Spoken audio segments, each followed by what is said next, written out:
Kedarnath, the ancient Marvel. Bharat देश दुनिया की सबसे पुरानी सिविलाइजेशंस में से एक है। हमारा इतिहास हजारों साल पुराना और दुनिया भर में पॉपुलर है।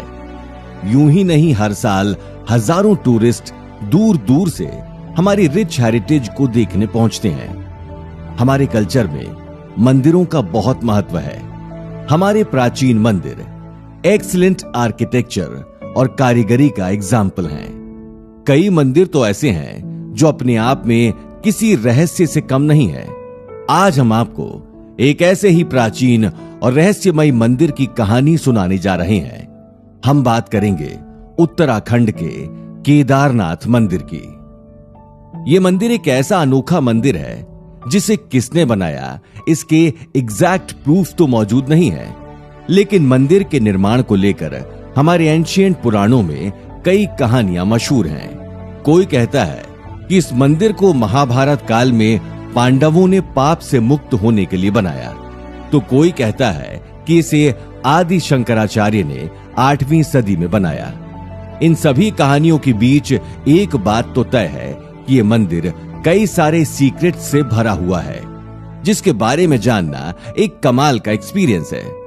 खास पेशकश में हम इसी केदारनाथ मंदिर से जुड़े कई सीक्रेट्स खोलने जा रहे हैं। इस शो में आप सुनेंगे केदारनाथ मंदिर के बनने से लेकर इसके 400 साल तक बर्फ में दबे रहने की कहानी। जी हां, आपको जानकर हैरानी होगी कि आस्था और भक्ति का प्रतीक केदारनाथ मंदिर 400 सालों तक बर्फ में दबा था, और उस वक्त कोई ये नहीं जानता था कि बर्फ के अंदर बाबा भोलेनाथ का प्राचीन मंदिर है।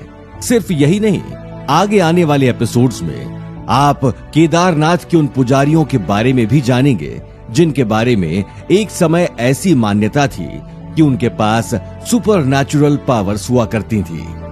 केदारनाथ महादेव का मंदिर करोड़ों श्रद्धालुओं की आस्था का केंद्र तो है ही, लेकिन अपने कमाल के निर्माण, अपनी रिमोट लोकेशन और एक रिच हिस्ट्री की बदौलत ये मंदिर कई नेशनल और इंटरनेशनल रिसर्चर्स को अपनी ओर अट्रैक्ट करता है। क्या आपको पता है कि केदारनाथ और भारत के कुछ दूसरे शिव मंदिर जियोग्राफिकली एक स्ट्रेट लाइन में बने हैं, वो भी तब जब दुनिया में कोई एडवांस टेक्नोलॉजी नहीं थी। हमारी सीरीज में हम आपको इस बारे में डिटेल में बताने वाले ये खास पेशकश Kedarnath, the ancient Marvel. Himalaya की गोद में बसा केदारनाथ मंदिर उत्तराखंड के रुद्रप्रयाग जिले में है। ये उत्तराखंड में सबसे ऊंचाई पर बना मंदिर है। इसका निर्माण इतना कमाल का है कि इसके जैसा दूसरा मंदिर पूरी दुनिया में कहीं नहीं है। मंदिर के बारे में आगे बढ़ें उससे पहले इसके बेमिसाल आर्किटेक्चर की बात जरूर होनी चाहिए। दोस्तों, ये मंदिर सी लेवल से 3600 मीटर ऊपर बना है। इसका कंस्ट्रक्शन कुछ ऐसा लगता है कि इसे इंसानों ने नहीं, सुपर ह्यूमंस ने बनाया है। पांडवों के बाद कई वर्षों तक मंदिर का बाल भी बांका नहीं हुआ, लेकिन 8वीं शताब्दी तक मंदिर कई जगह से टूट चुका था। ऐसी मान्यता है कि 8वीं शताब्दी में जगत गुरु शंकराचार्य ने इसका रिनोवेशन कराया। ऐसे में यह मंदिर 1200 साल से अपनी जगह पर मजबूती के साथ खड़ा है। तो फिर उस वक्त ऐसी कौन सी टेक्नोलॉजी थी जिस वजह से यह मंदिर इतने सालों के बाद भी सही सलामत है?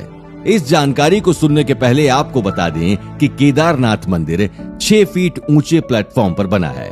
इसकी हाइट 85 फीट है। इसकी लंबाई 187 फीट और चौड़ाई लगभग 80 फीट है। इसकी वॉल्स 12 फीट मोटी हैं। इसके पत्थरों को आपस में जोड़ने के लिए इंटरलॉकिंग तकनीक का इस्तेमाल किया गया है ना? वाकई कमाल का कंस्ट्रक्शन। जरा सोचिए कि आज हमें किसी बिल्डिंग को बनाने के लिए क्रेन्स, मैकेनिकल लिफ्ट्स और बहुत सी मॉडर्न मशीन्स की जरूरत पड़ती है। वहीं हजारों साल पहले हिमालय के रिमोट रीजन, जहां आसानी से चलना भी मुश्किल है, वहां इतने हजारों टन भारी पत्थरों से इतना विशाल मंदिर कैसे बनाया गया होगा? हम इसके बारे में भी आगे जरूर सुनेंगे। लेकिन दोस्तों, केदारनाथ मंदिर का इतिहास और निर्माण जितना हैरान करने वाला है, उससे कहीं ज्यादा एक्साइटिंग है केदारनाथ मंदिर की यात्रा, जो कि अपने आप में एक एडवेंचर है। माना जाता है कि केदारनाथ की यात्रा हजारों वर्षों से जारी है। आज भी केदारनाथ यात्रा 4 धाम की यात्रा में सबसे महत्वपूर्ण होती है। अगर आप केदारनाथ आना चाहते हैं तो समझ लीजिए कि केदारनाथ के आसपास कोई रेलवे स्टेशन नहीं है। इसका सबसे नजदीकी railway station Rishikesh railway station है, जो गौरीकुंड से लगभग 210 किलोमीटर है। और उसके लिए आपके पास सिर्फ 6 महीने का वक्त होता है, क्योंकि ये मंदिर साल में सिर्फ 6 महीने ही खुला रहता है। इस दौरान हम इंसान यानी आम लोग भगवान शिव की पूजा कर सकते हैं, लेकिन बाद के 6 महीने ये मंदिर बंद होता है। पुराणों के अनुसार इन 6 महीनों में यक्ष और गंधर्व केदारनाथ मंदिर आकर भगवान शिव की पूजा करते हैं। लेकिन इसके पीछे क्या वजह है, इस राज से भी हम आगे पर्दा उठाने जा रहे हैं। हम आपको बताएंगे 2013 की उस ट्रेजेडी के बारे में जिसने केदारनाथ में सब कुछ बदल कर रख दिया। हम आगे सुनेंगे कि आखिर केदारनाथ में बाढ़ क्यों और कैसे आई। इसके बाद यात्रियों को यहां से कैसे निकाला गया। इतना ही नहीं, केदारनाथ फ्लड्स के दौरान चलाया गया रेस्क्यू मिशन एक ऐसा रेस्क्यू मिशन था जिसमें भारत की आर्मी, एयरफोर्स और बॉर्डर सिक्योरिटी के साथ केदारनाथ के लोकल लोगों ने एक साथ काम किया। आगे हम इन हीरोज के कंट्रीब्यूशन के बारे में भी सुनेंगे। तो दोस्तों, हमारा ये शो होने वाला है बहुत एक्साइटिंग, और हम इसमें बात करने वाले हैं केदारनाथ मंदिर की हर छोटी से छोटी डिटेल पर। इसलिए हो जाइए तैयार एक हैरत अंगेज और मजेदार सफर के लिए।